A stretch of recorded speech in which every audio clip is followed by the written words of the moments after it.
Barkanmu da wannan lokaci. Wato akwai mai tambaya ya ce wai me yasa ƙasar Iran yanzu ta amince da shirin yarjejeniyar tsagaita wuta na sati biyu bayan a baya da ta ƙi amincewa da wannan shirin.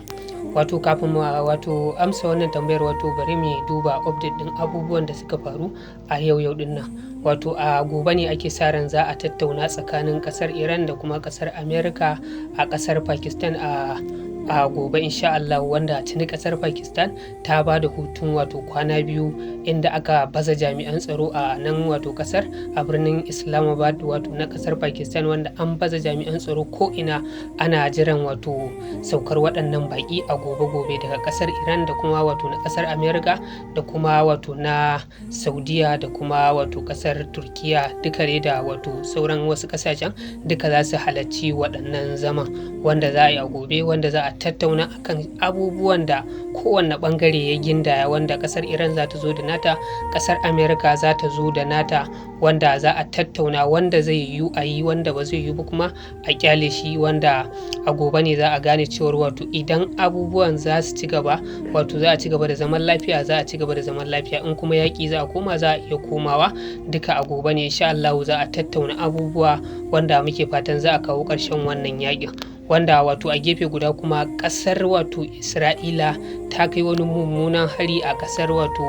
a Lebanon, dakarun Hezbollah ko in ce a ƙasar Lebanon din dai, inda ta kai hari ta tashi wani rukuni na gidaje wanda ta yi barna, wanda a labarin da muka samu an kashe akalla mutane kusan 300 a wannan harin da ta kai, wanda daga bisani kuma shugaban kasar Amerika ya kirawo shi kasar Isra'ila domin su dakatar da kai hare-hare, a zo a zaunar tattaunawa su ma a tsakaninsu, wanda ita ma kasar Lebanon din ta kai hare-hare akalla da wasu drone guda 30 a kasar Isra'ila, wanda su ma kuma sun yi mummunan ta'adi, wanda bayan kiran shugaban kasar Amerika zuwa kasar Isra'ila na cewar a zo a tattauna a zauna su ma a musu sulhu, wanda su ma kusan rana ita yau za a tattauna a kasar Amerika, wanda su ma za a yi sulhu a daina yakin gabaki daya. Amma ita kasar Isra'ila ta ce sai dai dakarun Hezbollah su ajiye makamai matukar suna so a yi zaman sulhu, wanda kun sani dakarun Hezbollah kungiya ce mai karfi a kasar Lebanon, wanda ba gwamnati ba ce, wanda kasar Iran take goyon bayanta, wanda dai su ma ana sa ran insha Allah nan da rana ita yau su ma za a yi sulhu a kasar Amerika domin dakatar da wannan yakin, wanda kuma a gobe Juma'a za a tattauna kasar Iran, Amerika da kuma sauran wasu kasashe a birnin Islamabad na kasar Pakistan. To game da tambayar da wancan iya ce wai me yasa kasar Iran yanzu ta amince, da kuma ta ki amincewa da shirin tsagaita wuta na kwana 45 amma yanzu ta amince da na sati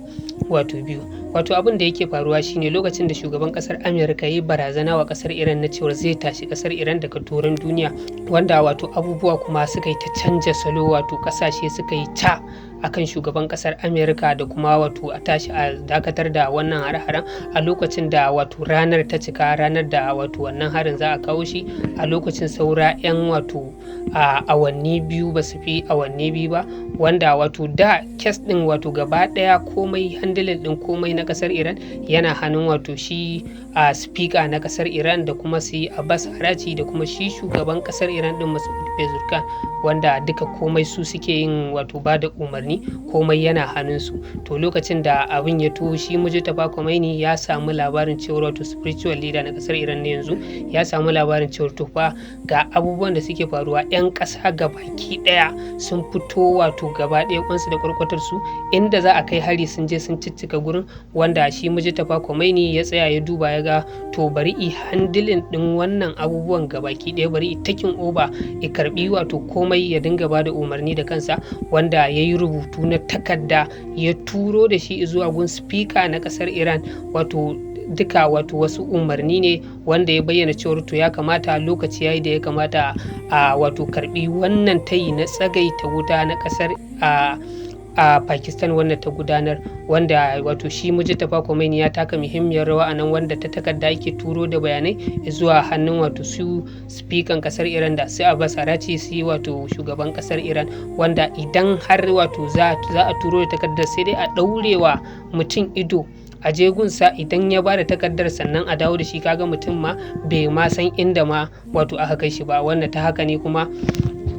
su kasar Iran wato shi ya bayyana a cikin takardar ya rubuta cewar wato matukar ana so su buɗe mashigar Hormuz sai an daina kai musu wato hari, wanda kasar Amerika ta amince ta ce to ta daina kai hari, su ma suka ce sun buɗe mashigar Hormuz, wanda wato Mujtaba Khomeini ya taka babbar rawa a wannan wato a tsagaita wuta, wanda alhamdulillah a yanzu dai wato shi Mujtaba Khomeini yana nan lafiya, wanda tunda yana raye wato IRGC babu magana da wanda su IRGC ma ba su so wannan wato dakatar da yakin ba, wanda su sun so a ci gaba, to amma tunda wato spiritual leader ya ba da umarni to dole za su bi, wanda idan ba wai shi ba, idan ba dan shi ba, idan ba shi ne ya ba da umarnin ba, wato duk kasar Iran ko duk duniya babu wanda zai gaya musu su ji. Amma Mujtaba Khomeini tunda shine spiritual leader kuma shi yake leading din wannan IRGC din, yana ba da umarni suka karba, wanda alhamdulillah a yanzu dai wato an sami yarjejeniyar tsagaita wutar, kuma gobe Juma'a insha Allah za a tattauna a birnin Islamabad na kasar